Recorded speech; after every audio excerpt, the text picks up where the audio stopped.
Assalamualaikum warahmatullahi wabarakatuh. Kembali lagi bersama saya Muhammad Nurul Bahri.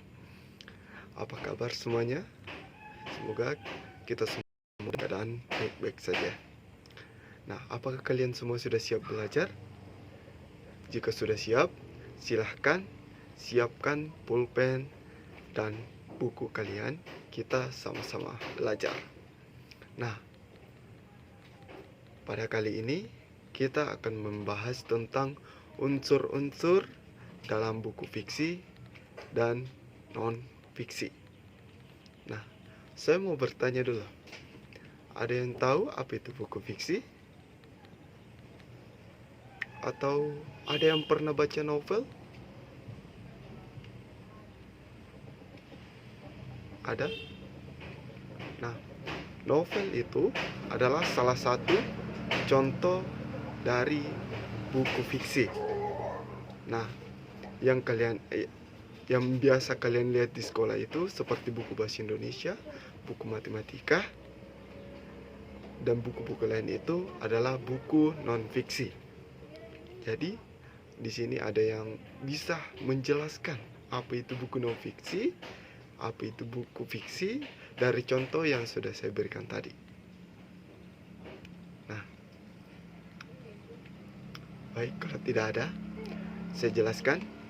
Buku fiksi adalah buku yang menceritakan kejadian yang tidak nyata atau tidak benar-benar terjadi. Bisa dibilang, buku fiksi ini berisi tentang khayalan. Nah, begitu sebaliknya, buku non-fiksi adalah buku yang ditulis berdasarkan data dan fakta. Isi dari buku non-fiksi harus benar-benar dipertanggungjawabkan oleh penulisnya, dan isinya pun harus informatif. Sampai di sini, apakah ada yang ingin ditanyakan? Baik, kalau tidak ada, kita beralih ke unsur-unsur dari buku fiksi dan non-fiksi. Nah, yang pertama yang akan kita bahas adalah unsur-unsur buku fiksi. Unsur yang pertama, penggunaan gaya bahasa. Gaya bahasa yang digunakan biasanya bermajas metafora, personitifikasi, dan perumpamaan. Tujuan penggunaan dari tiga majas tersebut adalah untuk menghidupkan perasaan atau mengunggah emosi pembaca. Yang kedua adalah bahasa bersifat konotatif. Maksudnya di sini, buku fiksi mengandung makna yang tidak sebenarnya atau konotatif. Hal ini menyebabkan pesan yang disampaikan penulis tidak disampaikan secara langsung dan tersematkan. Yang ketiga,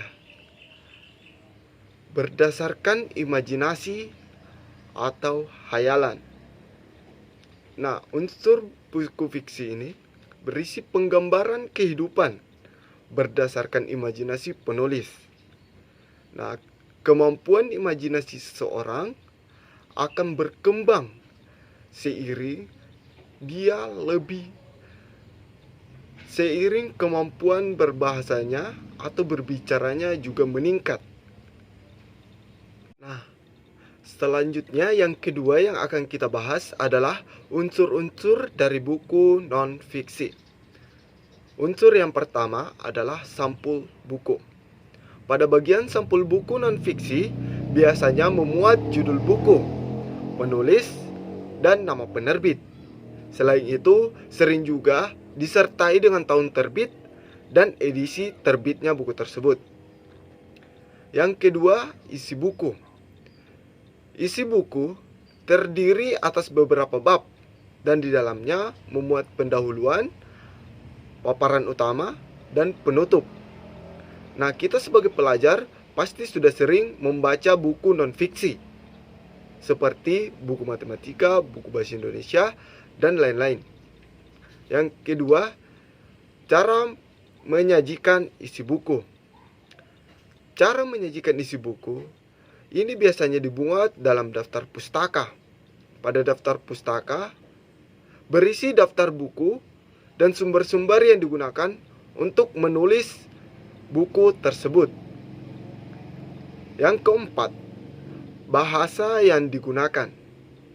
Untuk mengetahui bahasa yang digunakan pada buku non-fiksi, biasanya dimuat pada halaman glosarium. Glosarium sendiri merupakan daftar istilah penting yang digunakan sebagai sumber penulis buku tersebut, atau bahasa-bahasa yang digunakan oleh penulis dalam buku tersebut. Yang kelima adalah sistematika penulisan. Unsur buku non-fiksi yang selanjutnya atau yang terakhir adalah sistematika penulisan. Sistematika penulisan ini sangat penting agar tulisan yang dibuat itu runtut atau tidak asal-asalan. Nah, itulah unsur dari buku fiksi dan non-fiksi. Nah, sampai di sini apakah ada yang ingin ditanyakan? Apa? Mengenai perbedaan buku fiksi dan non-fiksi. Nah, baik, saya jelaskan. Perbedaan antara buku non-fiksi dan buku fiksi. Buku fiksi ditulis oleh pengarang dengan menggambarkan imajinasi yang mereka punya mulai dari tokoh, konflik, alur cerita, semua dibuat berdasarkan imajinasi penulis. Sedangkan buku non-fiksi terdapat beberapa informasi yang dapat menambah pengetahuan, dan itu berdasarkan fakta dan data. Namun, yang perlu saya tekankan di sini, meskipun kalian menemukan ada sesuatu buku yang berisi kisah-kisah, sejarah, dan didukung dengan data-data riset, itu belum tentu atau belum bisa dipastikan buku tersebut masuk dalam cerita fiksi atau non-fiksi sebelum kamu mengetahui unsur-unsurnya.